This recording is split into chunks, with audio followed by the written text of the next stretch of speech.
Hi, my name is Mort and I was born January 10th, 1931 in Omaha, Nebraska. In fact, I was born at Methodist Hospital. At that time, it was on 38th and Cumming Street, I believe. One of the earliest things that I remember hearing from my parents as to when I was born was when my dad told me, and it was at the end of the Depression. And my dad told me that there were times when he would walk from South Omaha to Methodist Hospital to visit my mom and me because he couldn't afford the car fare. And those sort of things stick in your mind and in your heart, and you never quite forget them. My mom was born in Omaha. She was born in South Omaha. And her father was killed in an accident when she was probably 2 years old or so. Her mother my grandmother raised 7 children by herself in a little grocery store on, I think they were about 25th or 27th and R Street. At that time, there was a strong feeling that she should give some of the children up to adoption because she had these 7 little children. I think the oldest was somewhere maybe 9 years old or 10. And she fought hard and said, no, I'm going to raise them myself, which she did do. But I'll tell you, those 7 children were so good to her in her later years that no children could have ever been better to their mother than those 7 siblings were. Tell me about them, Mort, the different ones. Well, there were three boys and 4 girls. The oldest was my Uncle Jack, and then there was Lillian, and then there was, I believe, Rose, Molly, and my mom. The three men passed away rather early. Ben was probably in his 30s when he passed away. He had 1 daughter, my cousin Beverly, and he had, I think, probably something that today's world it would not have caused his death, but it was an appendix, I think, burst, and he could not get help fast enough. The other one was my Uncle Joe, who lived to be in his very early 80s, I believe. And he had 2 children, Mike Lazar and a daughter, Judy Lazar Walpa. The third son was Jack, and he lived, I think, to be the oldest in probably his mid-80s. And he had 2 children, Maury and a daughter, Joanne. Maury is deceased, Lazar, and Joanne is married to a Winters, and they live in Tulsa. The sisters all lived to be pretty well up in age. My mom was 86 when she passed away. We just lost the youngest of the sisters, Molly, and she was 97. So they all lived to, but they married. They all stayed widows for the rest of their lives. My earliest recollections of South Omaha was going to kindergarten at Garfield School, which I think is now probably gone. And I only went there for probably less than a year, and then we moved closer to North Omaha area on Lincoln Boulevard. Those times were very difficult financially because, as I said, the Depression was on, and I don't want to dwell on it, but it had such a lasting impression and such a lasting feeling of hopelessness that I saw that in my dad. And he told me later how he would go down to South Omaha. He was a meat cutter, a butcher, really. And he would go down to the packing houses where they would have a call where they would say, report tomorrow morning at 5 a.m. And there'd be maybe 300 guys there. And then they would come out and they would pick maybe 10 or 15 to give him a day's work. And if he was lucky, he got a day's work, and if not, he didn't have anything to do that day except look for a job somewhere else. So those were very, very difficult times. I remember he took a job in Hamburg, Iowa, and I recall clearly my mom and I going on a train to Hamburg, Iowa from South Omaha to visit him. He was working at a grocery store in Hamburg, and that's one of my earliest remembrances of that. However, there was a lot of family and a lot of closeness, and I had aunts and uncles, and of course my parents, and I don't think anybody watched their child as closely as my mother did. That was, in fact, I should have really started school in September when I was 5, but she held me over till the following September because she didn't think I was quite ready for it. So I was 6 years old. Everybody else in my class was 5 years old. Where did your father come from? Was he born here? My father was born in Russia. Actually, at that time it was part of Russia, but it was Riga, Latvia now.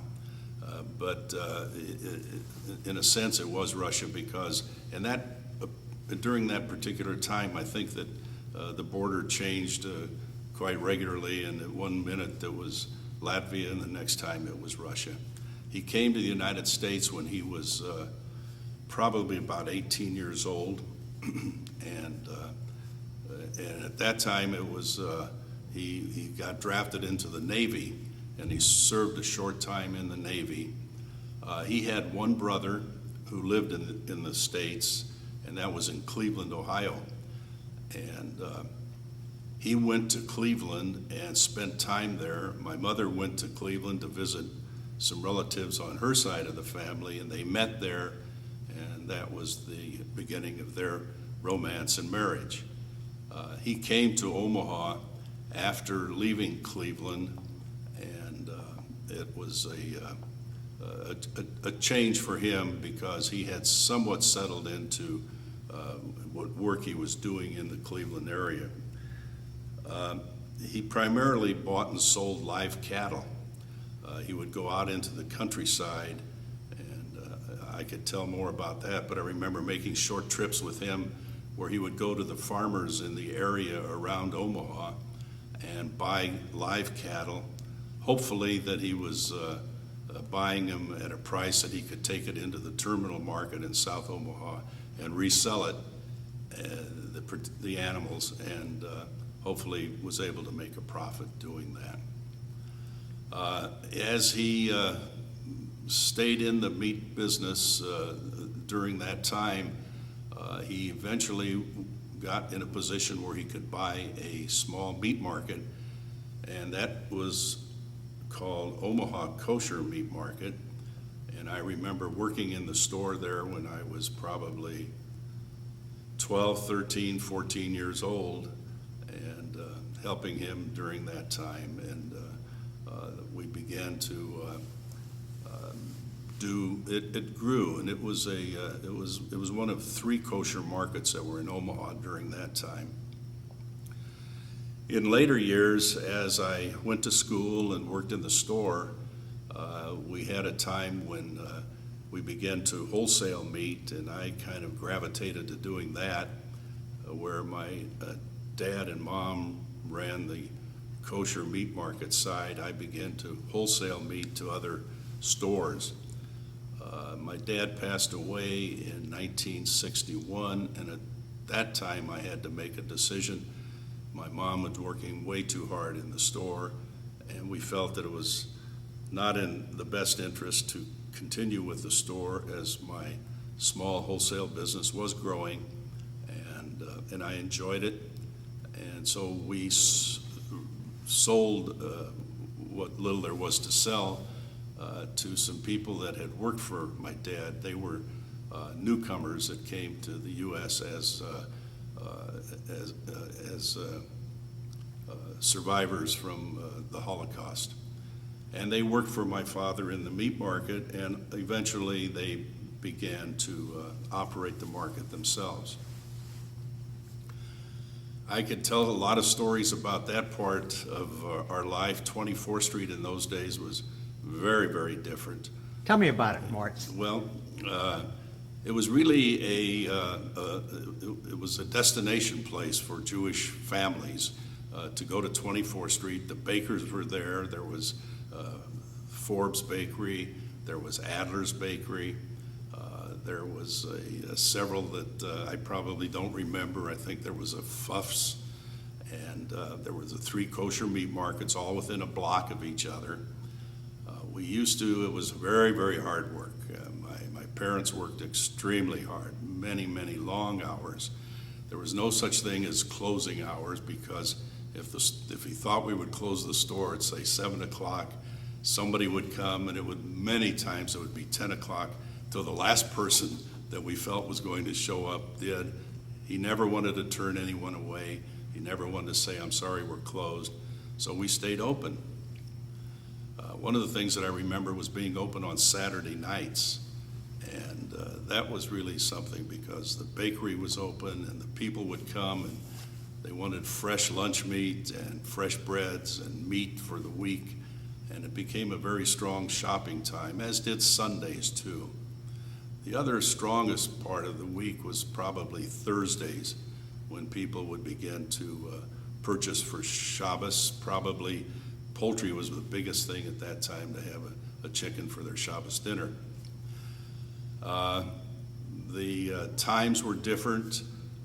As protective as my mother was of me, she had no qualms of letting me ride my bicycle home. We lived on Lincoln Boulevard, as I mentioned, near 30th and Cumming Street. And I would ride the bike home at 10 o'clock at night, and it didn't seem like she was worried about that. So I think times were very, very different. How was the relationship between the butcher shops? The relationship between the butcher shops was competitive. I don't think they had much interaction as I remember it to be. There was a certain amount of protectiveness of the customers, but the customers were very loyal. Those that were going to our store stayed with us, and those that were going to Diamonds or Schuckert's, it seemed like they kept their customers. Occasionally one would stray, and that was kind of a big thing, but I would say that there was not a friendly relationship between the competitors. However, they all succeeded, and some did better. I think what was happening within families probably dictated a lot as to what happened to their businesses. Of course, it all changed as the people moved further west, and 24th Street, the 24th Street area became more volatile. There were other problems in the mid-'60s with racial issues, and they culminated with riots, all of which is pretty well documented. By that time, Diamond had moved out on Cumming Street. I believe that their store is now the Jewish Funeral Home in Omaha. Schuckert, one of the Schuckert brothers came to work with my dad, and he was in our store. And then another one, Nate, opened a store downtown on 13th and Farnham, I believe, or 14th, right in there. And he worked out of that area. So it just kind of all split up. We were there until the people that took over the kosher part, Joe Bukeister and Roman Amster and Dave Richmond, they opened a small meat market on 49th and Hamilton, which was a continuation of ours. And in 1966, I moved downtown into our first opportunity to have a federally inspected plant, which was very important at that time, because there was more and more pressure by the federal government that all meat plants needed inspection. So when the Simons built their new facility on 96th Street, Omaha Steaks. We purchased their old plant on 10th and Howard Street, 12th and Howard. So we were in the old market at that time, continuing the wholesale business that I had started on North 24th Street. At the time that we went down on Howard Street, it was the beginning of the hippie. That was 1966, and there was kind of I don't want to call them hippie. I guess it's kind of the new freer generation was coming on, and the old market at that time became that sort of an area. There was some very I'm searching for a word, I guess you'd say free-thinking people that were doing some different types of retail stores, a lot of scarves and beads and trinkets and things like that. Since then, of course, the old market has grown into a shopping, I won't say a center, but certainly a shopping area with some great restaurants and nice shops. And it survived the phase that it went through as it developed. Mort, let's go back. I want to hear more about your dad, the man. My dad was probably the hardest working guy that I've ever seen in my life. He certainly worked every day. He stood on his feet for 12, 14 hours a day, cutting meat, running his shop. It was not easy for him. His life was hard, and and I tell my wife, Jan, so many times the only thing I ever heard him ask for was he wished that we had a shower at home, because it was hard for him to get in and out of a bathtub. And I think of that many, many mornings. My dad has been gone 45 years. I don't think there's hardly days go by that I don't think of him. He died young. He was 63 years old. And I'm sure the work and the life that he led was really caused it. Do you know anything about your dad's background, his parents, your grandparents? My dad had one brother in Cleveland that he came to. There were 4 sisters. They were all lost during the Holocaust. His background was that he worked, his father worked as doing the same thing, buying and selling of cattle. I'll say something very personal here, that a story that I can't say that I'm really, well, let me share it with you. When my dad came to Cleveland, he was quite a bit younger than his brother. There was the older brother and then the 4 sisters in between, and then my father was the youngest. So there was almost probably 20 years difference in age, maybe 15 to 20 years difference in age between my father and his oldest brother. I think he had an issue arose with my uncle's wife, his sister-in-law. And for some reason, when my dad moved to Omaha to marry my mom, there was a bad feeling between the 2 brothers, and they never spoke. In all the years that I was growing up, I knew that I had an uncle and cousins that lived in Cleveland, Ohio, but I didn't have any real contact with them, although my mother did stay in touch with them, and she would write to them and they would write to her. But the 2 brothers, and in those days, I think those people of that age knew how to carry a grudge, like really good. And I'll tell you how I got reacquainted with the family. Once I was in Cleveland working, and I knew that my cousin was there, and I thought, well, I'm going to pick up the phone and I'm going to call him up. So I looked him up in the phone book and I called him, and his name was Julius. And I told him, and I remember this so clearly, Julius, this is your cousin Mort from Omaha. I'm in town and I'm working. Well, he got so excited.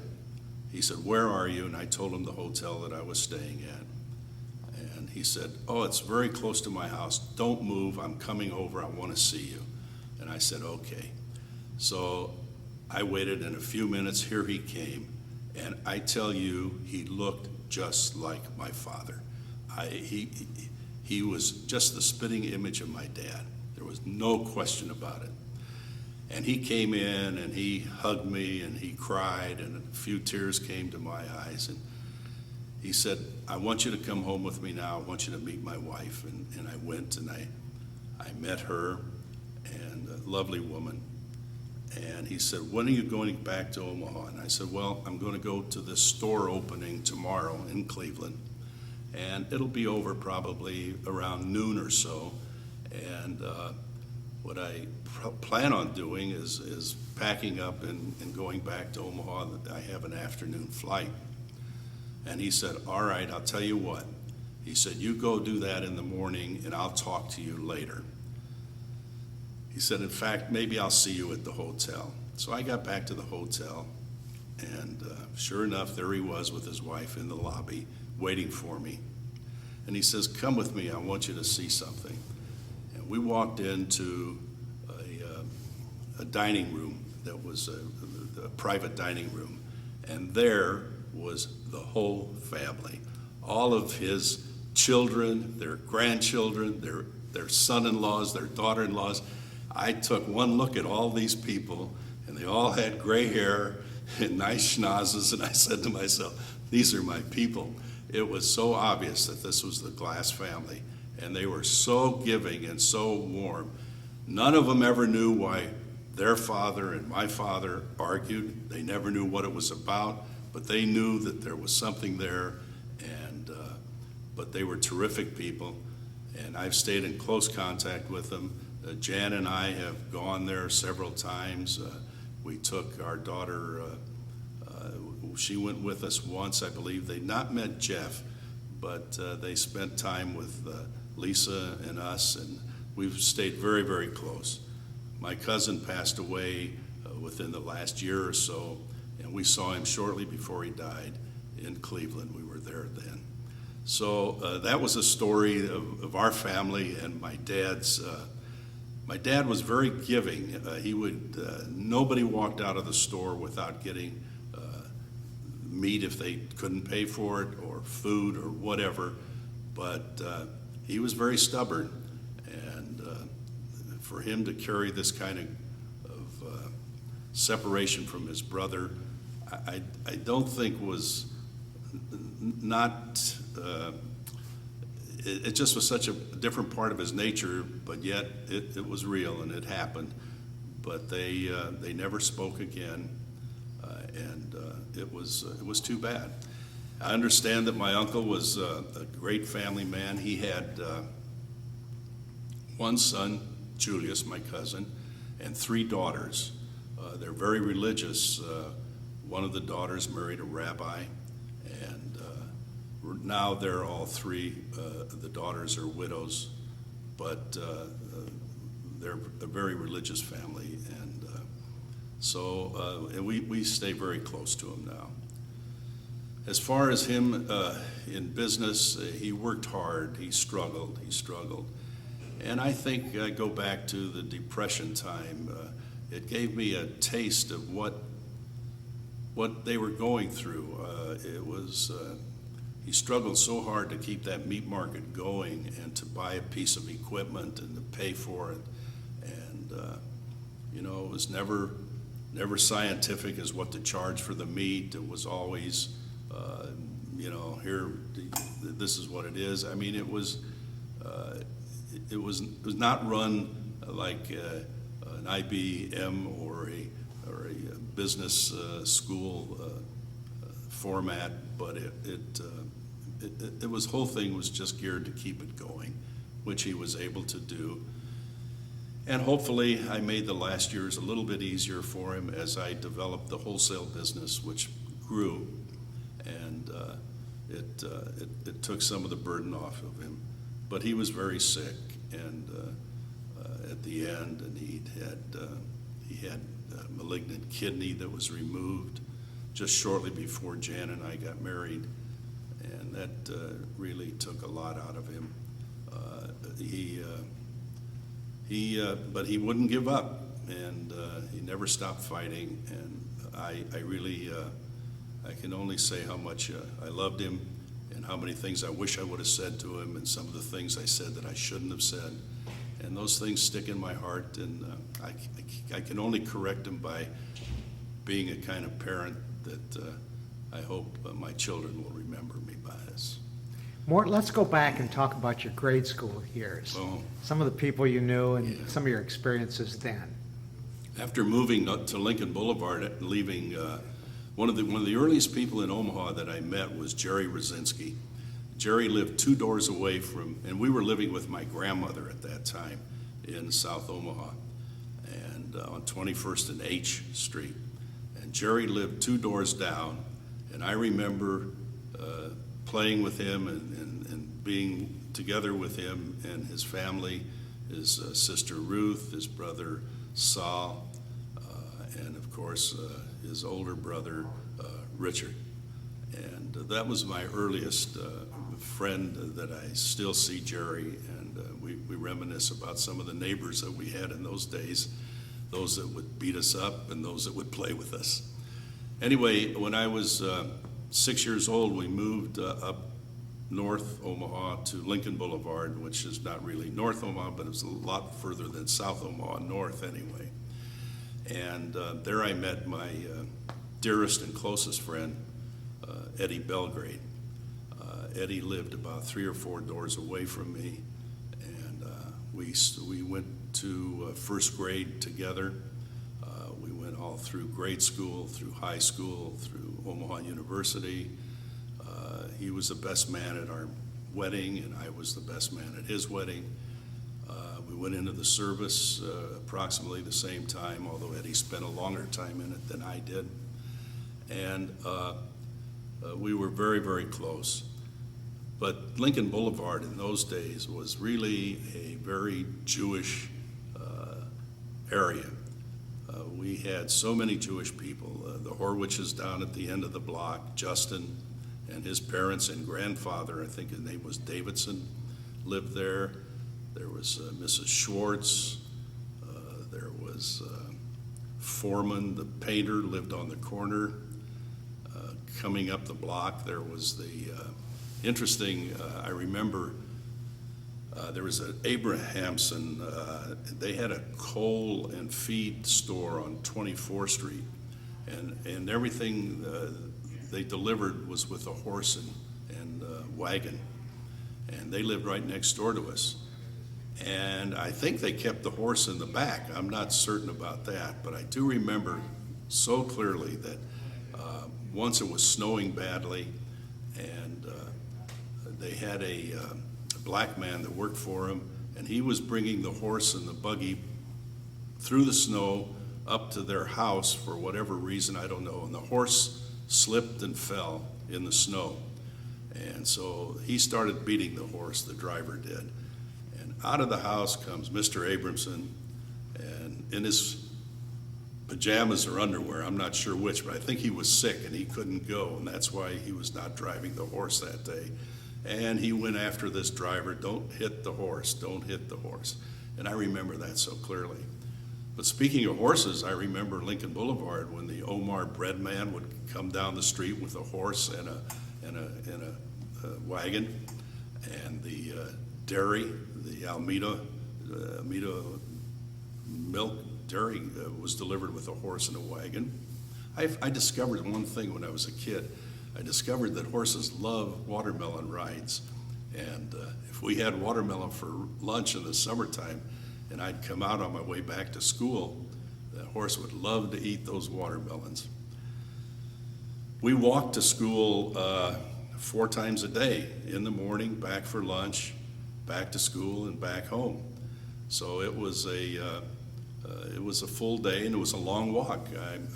We were on 31st and Lincoln Boulevard, and the school was on 27th and Webster.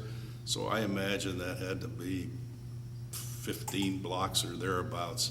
and we did that trip 4 times a day. What was the name of the grade school? Webster Grade School, where I know that it's gone now. There's nothing there.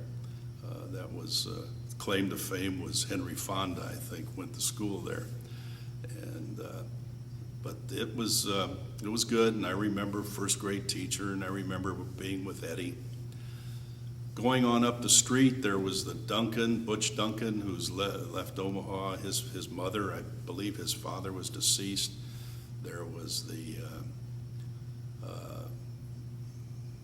well, at the end of the block was the real celebrity, and that was Frager from F&F Cough Drops. Frager and Fox, F&F. They had a drugstore in, I think, on North 24th Street somewhere, and they developed the F&F Cough Drop, and Mrs. Frager lived up at the end of the block. Across the street were the Bittners. There was the Blacker, I believe, who had the Jewish Press, South Omaha. They lived there. There was,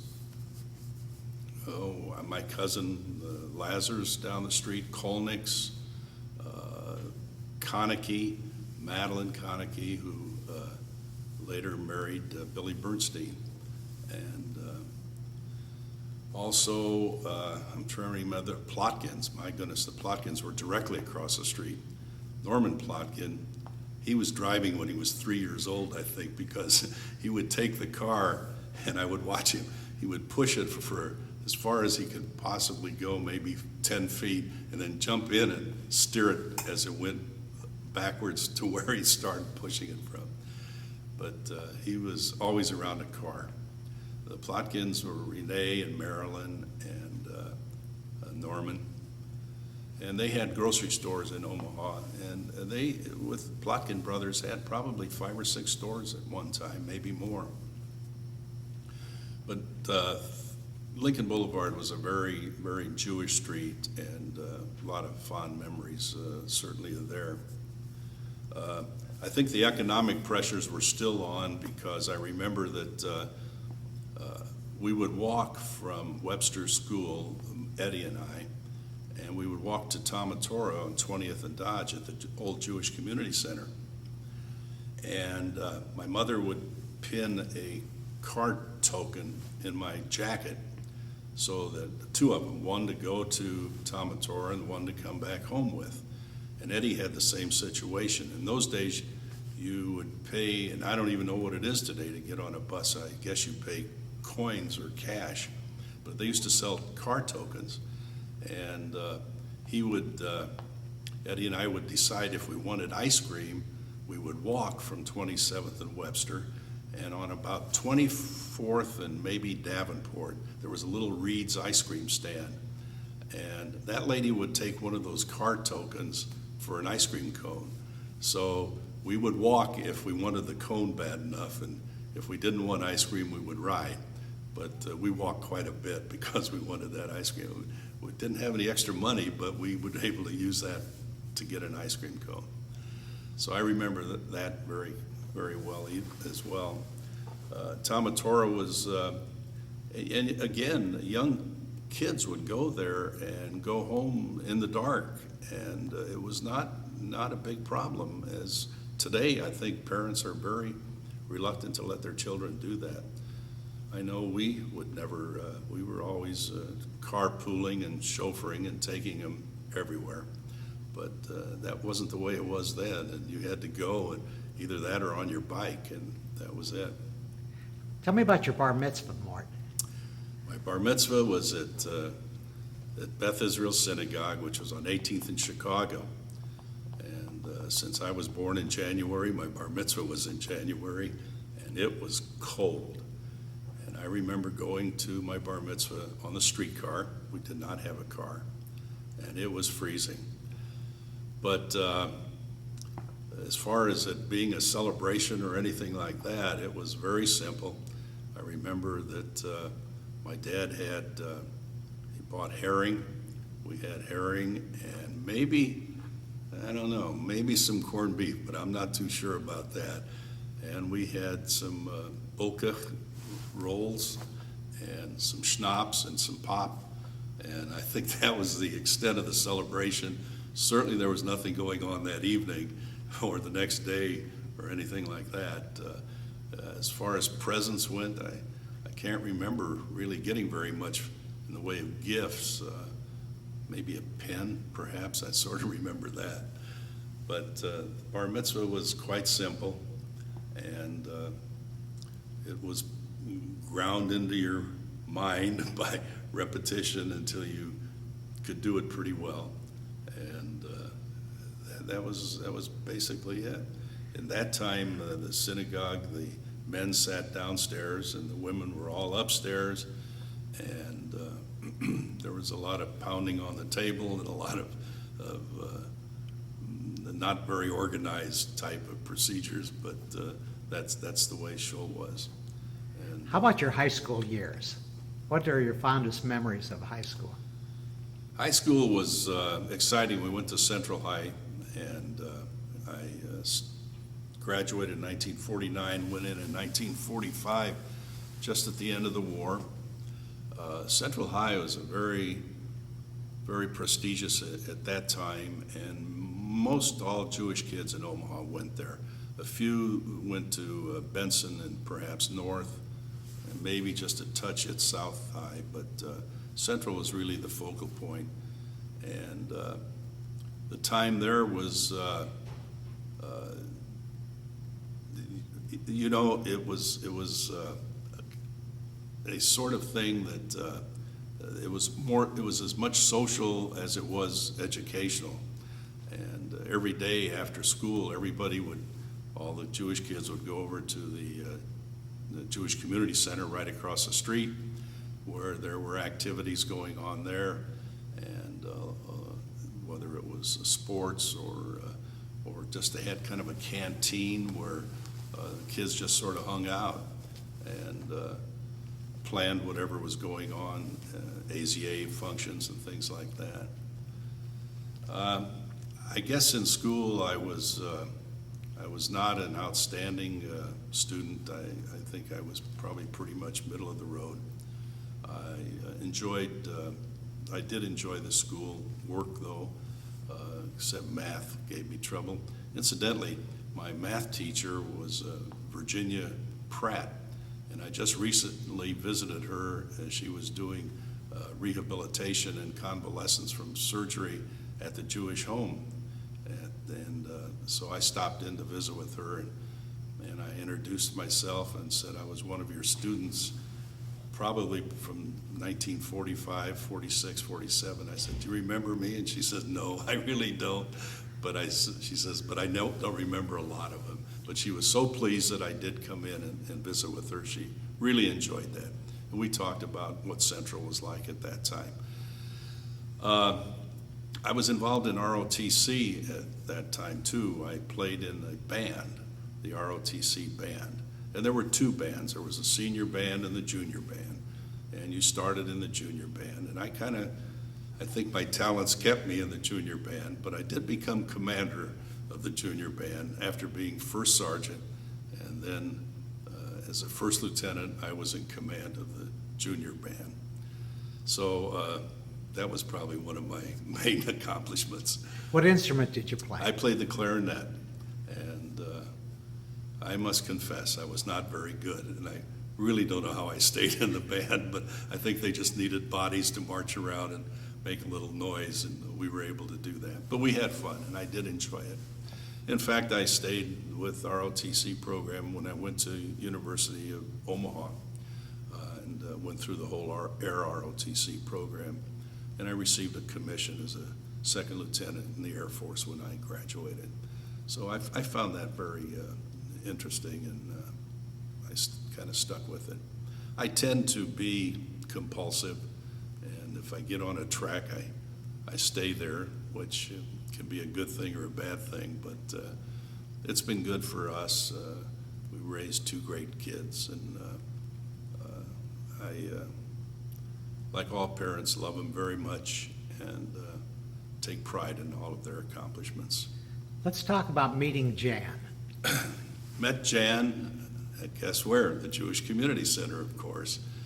Jan was from Des Moines, and at that time it was really terrific. The Jewish kids, as they went through school, were able to interact because of AZA, and we had different clubs. In Omaha, there was AZA 100, which I belonged to, and there was AZA 1, which was the founding chapter of AZA.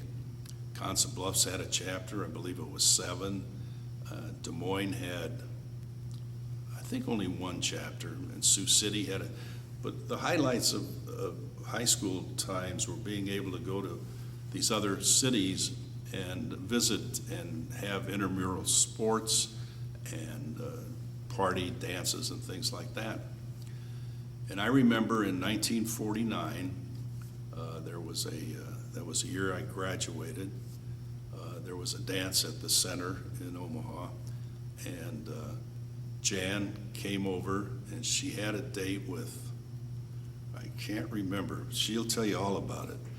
And I saw her at that dance, and I did not know who she was, but I was attracted to her.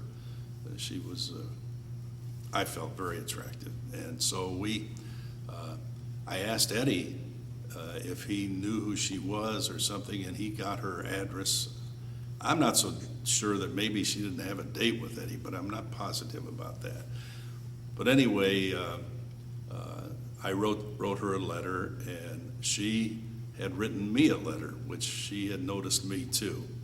So that was the beginning, and we had our first real date, I think, not too far after that, when she came to Omaha, and it was great. And this went on for some years until, at that time, you would, if the person you were dating was not in Omaha, you didn't see him very often, because to go to Des Moines was quite a job, and it was a big deal.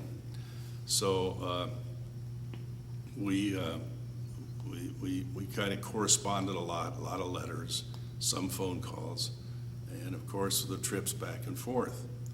And I remember we went to a house party shortly after she came to Omaha for our first date, and there were a lot of people there. I think it was at, she feels it was at Eddie Parker's house. I think it was Leroy Katz's, but at any rate, there were so many people there, she had to sit on my lap.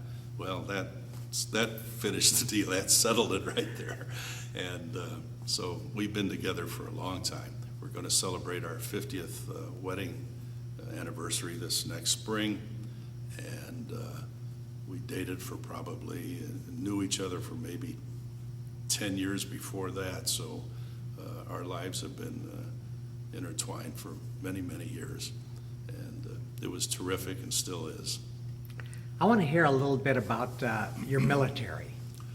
My military was it was interesting. We graduated in 1953 from Omaha U, and I had my commission, as did my friend Eddie and many other people that I know, Jerry Rosinski, and I'm trying to remember the guys that were in our class. And we were all administrative officers in the Air Force, and it was at the end of the Korean War.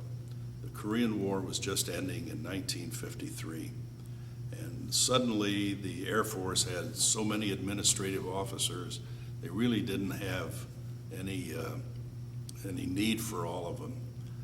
So we began to get called up to active duty, but at the time they were calling up to active duty, they were trying to get rid of as many of these administrative officers as, as they could. However, in fact, prior to my graduation, I had passed flight physicals, but when I was called to active duty in 1954, they came up with something on my physical that they felt would disqualify me from military service. So I went to Lackland Air Force Base, which was the first point that you went to for processing, and then from there you went to a particular technical school, and then to wherever your service post was going to be. And I was set to go to Cheyenne, Wyoming. I'd received my orders to go there. However, this physical issue became the main focus. They had so many administrative officers that they were discharging from the service for issues. In fact, there was a very famous football player from Nebraska, Bobby Reynolds, who was being discharged at the same time I was because they felt his knee wasn't good enough for him to be on active duty. However, when you were waiting and you had to meet a medical board to get this discharge, and the backlog was so great that I spent, and you had to wait for a medical board in a hospital. And I spent nearly 6 months in the hospital at Lackland Air Force Base waiting to meet the medical board, and you had to be in your pajamas, and you had to be lights out at 9 o'clock every night.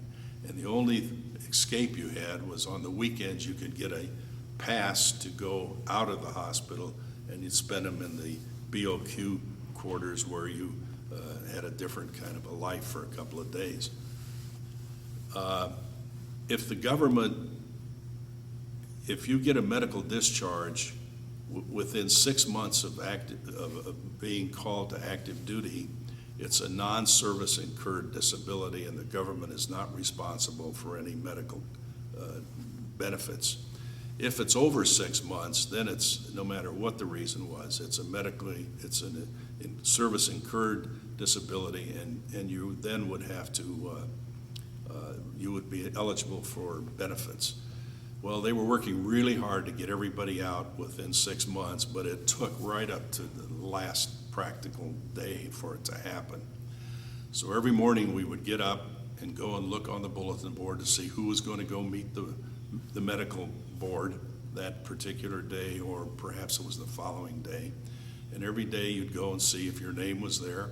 And if it was there, of course, you went to meet the board, but for a period of over 5 months, every day you would go to see if your name was there. How did we spend our day? We watched the McCarthy hearings on television were going on at that time. And so I think I'm somewhat of an expert on that. Finally did meet the medical board where I received a medical discharge. And I felt badly about it because I did lose my commission, and that was important to me. I'd worked hard for it, but it was gone.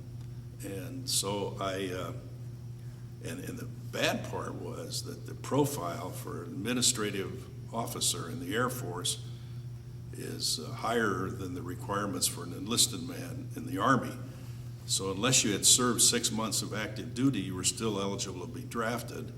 And when I got back home from San Antonio, it wasn't a matter of a few weeks. I got a draft notice to appear for a draft physical for the Army. And that was close. I came very close to being drafted into the Army, which, having lost the commission, that was very, but I remember during the physical for the Army, you meet this medical board in the Air Force, and there's about 6 or 8 doctors, officers, and it's just a routine rubber stamp thing. The decision has been made. So, but the doctor asked me, did you meet all of these doctors? And they all concurred, and I said, oh yes, we met them all, so I wound up being physically not qualified for Army service also. But that was my experience in the service, and unfortunately it wasn't very much, but that's the true story. Mort, tell me about your kids. Well, that's my favorite subject. Jan and I were married in 1957. In 1959, our son Jeff was born, and 2 years later, in 1961, our daughter Lisa was born.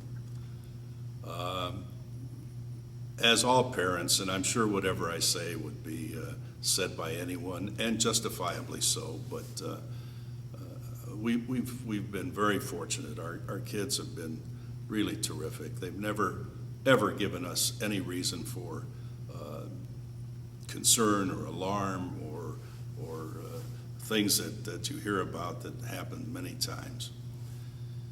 Jeff, being the oldest, I don't know, maybe he's a bit more serious than, I won't say that either, but he was always, you never had to tell him to do his homework or to do whatever his responsibilities were. He always did them. He did them without any thought of not doing them. He was always a good student. He did surprise me at one point when he came home and proudly told me that he was been made shop foreman. Now that was something I found a little bit hard to understand, but he accomplished that too. But Jeff, and I'll talk of Lisa's things that she's done, but Jeff went through school. His grade school was in the District 66 system here in Omaha. He went to West Side High, where he graduated number one in his class of over 800 students. And in fact, it was the graduation was so big that they held it downtown in the auditorium because of the size. And I remember his delivering his speech, and very, very proud. He went on to university. He was encouraged by one of his counselors at Westside. Not too many Omaha students had gone to Ivy League or those types of schools, and she encouraged him very much that he should try, and she felt he could do it. And one of the nicest things that I remember us doing during our opportunity to bond was visiting schools in the East, and we visited Northwestern, Princeton, Yale, Harvard, and it was a wonderful trip. We were able to do things together and visit these schools together, which I fondly remember and will always remember. However, Jeff decided that he really didn't want to go east, and he applied to Stanford University in California. And when he was accepted there, he said, "Dad, this is where I really want to go to school, and this is what I want to do." And just recently, I came across a letter that he'd written to me. He worked in the summers, and that particular summer, I think he was working at Miracle Hills Golf Course, where he would wash out the golf carts and pick up trash and anything that was in the carts. And he accumulated a little bit of money. And we talked a little bit about what he was going to do with the money. And I said, "Well, Jeff, you know, it's your money, and you really should do whatever you think you want to do with it." And I think it may have amounted to $300 or $400. That perhaps it was a bit more, but not too much more. It was always my habit when I'd come home from work that I'd look through the mail. And I remember coming home after he'd been accepted to Stanford and looking through the mail, and there was an envelope and it said "Dad" on it. And I opened it up, and inside was this letter and all of this money in ones and fives and just small bills. And I still have the letter, and it said, "Dad, I know we've talked about this money, and I know that it's mine and I can do what I want with it, but what I really want to do with it is to give it to you so that it will help your expenses for me at Stanford, and I want Stanford to be a great experience for me, and I think this is the best thing that I can do with the money." Well, and needless to say, and that was Jeff, and it still is Jeff. He's so giving.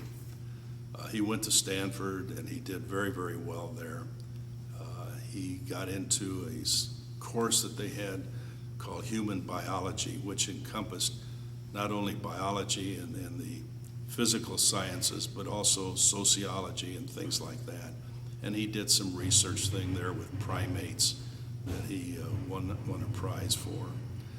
And then it came time for medical school because this is where he wanted to go and this is what his goal was. And of course, maybe the fact that I was whispering in his ear from the time he was 6 weeks old, medical school, medical school, I think that, and I've asked him since then, did I unduly influence you, Jeff? Was it, most guys want their children to go follow them in business, but I don't know, I just felt he was special, and I've always had such a high regard for medical professional people that, and he said, he assures me, Dad, you didn't influence me, this is what I really wanted to do. He applied to several medical schools. He was accepted at several. We were just up in Rochester, Minnesota, visiting a friend of ours who had serious surgery. And I remember him telling us the story that he went there for an interview to apply to med school at Mayo's. And his suitcase was lost, and his appointment was for 8 o'clock in the morning, and he got in there at 11 o'clock at night, no chance to buy any clothing. So he had to appear before this admissions board in the jeans and cowboy boots that he wore and traveling. And he said it actually was kind of an icebreaker and it made it a little more comfortable. But incidentally, he was accepted there. But he chose to go to Nebraska. I think my financial situation influenced him a lot at that time, that he thought it would be easier for everybody concerned, and he got a wonderful education in Nebraska. And as he did his externships at different universities, different hospitals during his senior year of med school, he felt very confident that he was as well trained as any of the young people that he met during those different, spent some time at the University of San Francisco and several others where they followed a different discipline anyway, he graduated, and it's kind of fun to watch how they gravitate to a certain part of medicine, going in not really certain of what he wanted to do, but and I think a lot of this might be influenced. And during his time at the university in medical school, he began to get interested in psychiatry, and that seemed to be that this is where he was most comfortable after doing all of his rotations, including surgery and some of the others. He felt that psychiatry was where his real interest lied. I remember one of a very prominent surgeon here in Omaha that called Jan and I and encouraged us to try to get Jeff to go into a surgical residency so that, and he would see to it that he had a position with him when he completed that work. And this surgeon was very prominent and still is in Omaha. Anyway, Jeff finished medical school, and he wanted to at that time there were 2 universities that he was aware of that did a program in internal medicine and psychiatry as a combined program. One was the University of California at Irvine, and the other was University of West Virginia, I believe. He chose to go to the University of California at Irvine, where it was a 5-year program, and when you finished that program and graduated from it, you were board eligible for psychiatry and internal medicine, which was what he wanted. He wanted to combine. He could have gone back to Stanford. They did not offer that program. He was accepted to Stanford's psychiatry program, but he wanted this internal medicine component. After finishing that and doing his board certification in psychiatry, he always intended to come back to the Midwest, but he had this opportunity to join this prestigious, quote unquote, office in California. Actually, it was right in Irvine, Newport area, and it was in Newport Beach. And in fact, the senior doctor in that office also, he came to Omaha and asked Jan and I to try to urge Jeff to join their firm or their office. And Jeff did. He asked me, what do you think I should do, Dad? And I said, well, you know, Jeff, you've earned this. Just like anything else, you have to really make that decision. And he chose to join this firm, this office. However, being part of the office, he found it wasn't exactly the type of environment that he wanted, and I don't think they were practicing the type of psychiatry that he wanted, and he left after about a year, opened his own office, which was pretty big step, and he's been in private practice ever since, and he's in the Newport, Irvine area, and he practices psychiatry. He has his own office. He does share office space with another psychiatrist, but they're not partners and they don't share patients. And that's been his life. Jeff was married for a period of over 11 years, and unfortunately it was not a good marriage, and they divorced, and he's been single now for over 8 years, but anxious to marry. He wants children, he wants a family, and he's dating, and I'm sure that one of these days he'll have some good news for us, and it's exciting. In 1961, when Lisa was born, she was probably the most perfect little girl that you could ever imagine. She absolutely did everything. I think her intelligence, her innate intelligence, I guess is the word, is probably superior to Jeff. Jeff always did what he had to do, and he worked and he made it happen. Lisa just was able to do it without any seeming effort at all. However, she was always driven by one desire, and that's to be in front of an audience on a stage. And from the time she was a little girl, I remember her going into her room, closing the door, watching television and mimicking and mouthing everything that was going on in the program at that time. And this has always been her whole being has been acting. She appeared in the local productions here in Omaha at the Omaha Community Playhouse. She has been very, very diligent in her desire. When it came time for Lisa to go to college, she'd heard so much about Stanford that she was probably pretty sick about it. So she said nothing to anybody, and I'll be on her own. She applied to Stanford University, and guess what? She too got accepted. So it was sort of her way of saying, it's not such a big deal. I can do it too. And she was terrific there. She majored in psychology and theater arts, and she's extremely, extremely bright. In fact, now as she pursues her acting in Los Angeles, she does a lot of teaching of preparing kids to take the SAT tests and helping them write admissions letters to universities that they're trying to get into.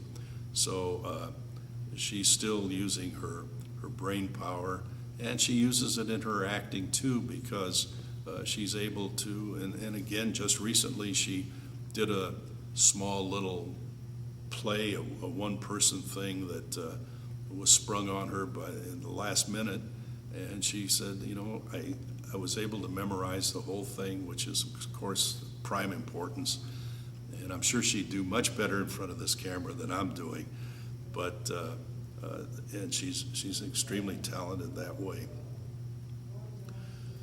Lisa is not married, and we have great hopes that that'll end soon. She's had many boyfriends, but she says, Dad, you've spoiled me.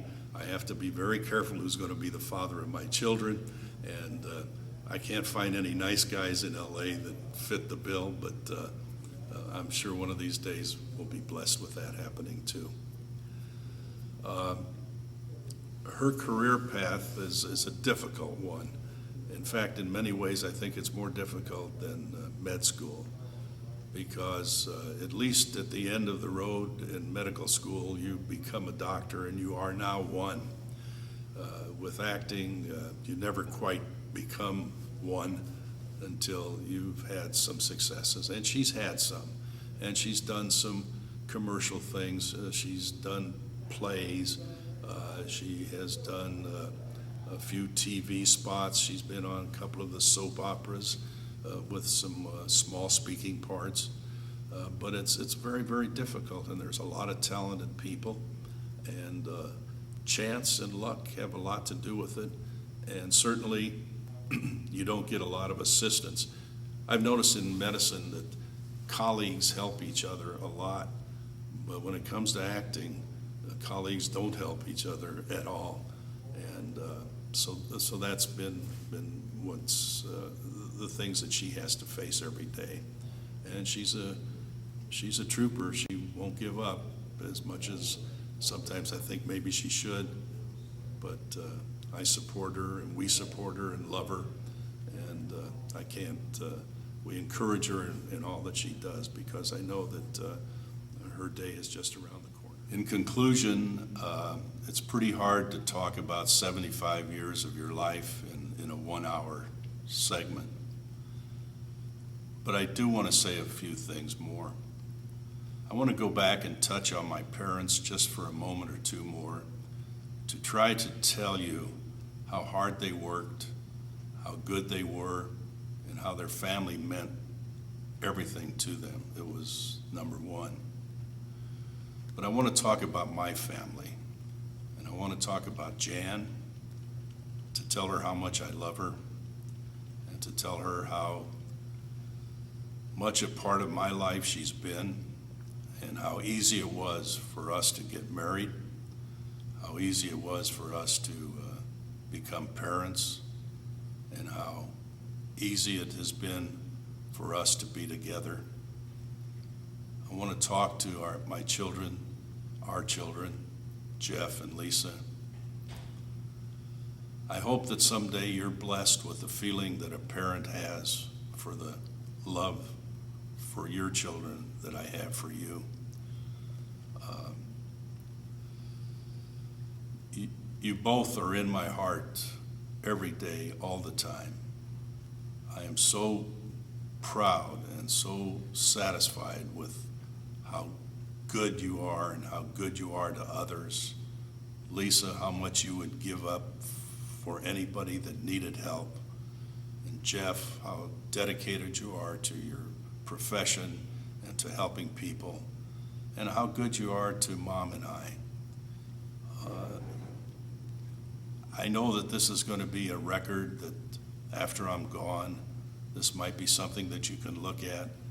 I hope that it has meaning to you, but I want you to know that nothing replaces the feeling that I have for both of you guys. The warmth, just to hear your voice, the excitement that you bring whenever something nice happens. These are things that you can't quantify, and it's very hard to discuss. And what I say is, I'm sure, echoed by Mom, and her concern for both of you is boundless. You're always number one in her mind, as you are in mine. And I hope this record will stay. I hope it's a record that someday, as you have children, that you might be able to share it with them, so they'll know about a little bit more about their grandfather, which is an exciting sound to me. I look forward to it.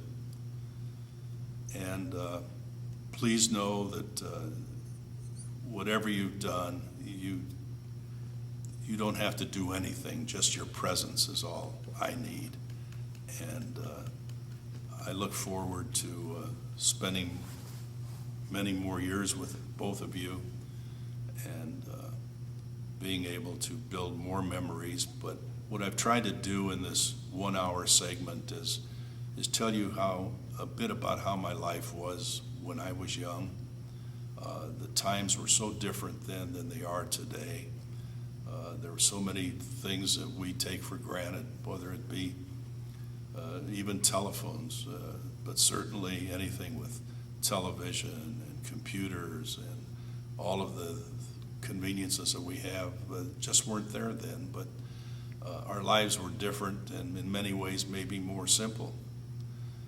I remember when some of our biggest vacations were when we would go over and rent a room for the weekend so you guys could go swimming at the, I'm trying to remember, over on Dodge Street, the motel that was there. And Mom and I would spend the weekend with you, and we would just swim and have a great time. And that was at times our vacation, although we did take some trips to Colorado and things like that, but not what people do these days. Certainly it's very different. But the bottom line and the bottom message is you're in my heart all the time. I wish that you could feel someday the love that I feel for all of you and know what that pleasure is. And I hope you just think of me. Love you. Bye-bye.